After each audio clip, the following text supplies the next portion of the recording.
A lot of people seem to think that atheism is the belief that God does not exist, and that is not the modern take. That is not the modern, most commonly used definition of atheism.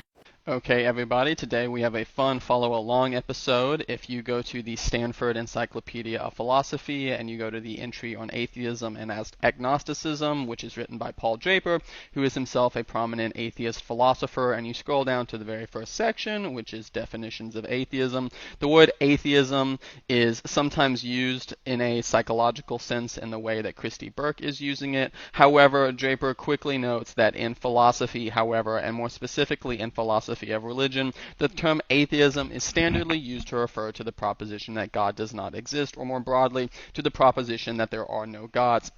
Thus, to be an atheist on this definition, it does not suffice to suspend judgment on whether there is a God, even though that implies a lack of theistic belief. Instead, one must deny that God exists. This metaphysical sense of the word is preferred over other senses, including the psychological sense, not just by theistic philosophers, but by many, though not all, atheists in philosophy as well. He then gives two examples. He then jumps to give examples of how the definition that he just provided is commonly found in encyclopedias and dictionaries of philosophy, such as the Concise Routledge Encyclopedia of Philosophy and the Cambridge Dictionary of Philosophy.